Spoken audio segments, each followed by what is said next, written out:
লাস্টের জোনের ভিতরে পড়ে গেছি, একদম লাস্টের জোনের ভিতরে পড়ছি।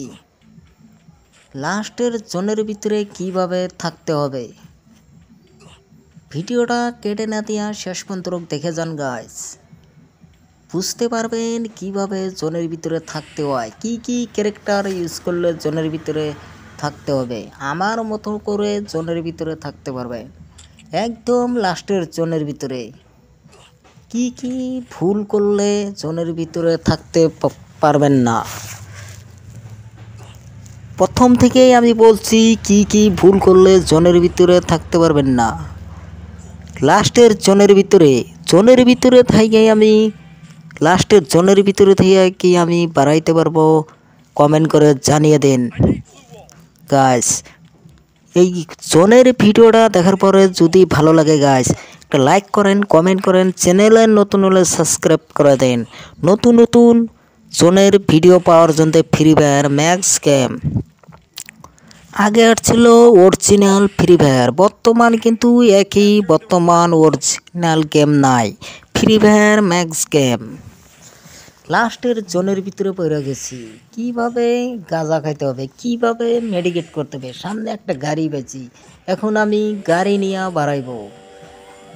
আমি জোনে থেকে কি বাড়াইতে পারবো, আমার মনে হয় না যে আমি জোনের ভিতর থেকে বাড়াইতে পারবো, কিন্তু মেডিকেট করতে করতে আমার জীবন কমে গেল। এখন আমি মেডিকেট করব আর গাড়ি এত স্পিড চালাবো গাড়ি।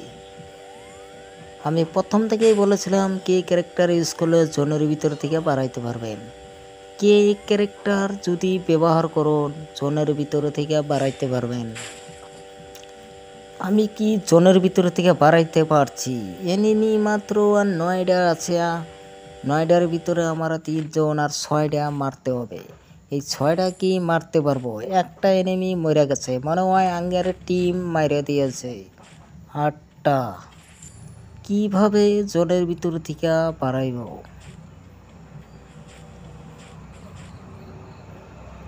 জোনের ভিতর থেকে বাড়ান কি অত সহজ?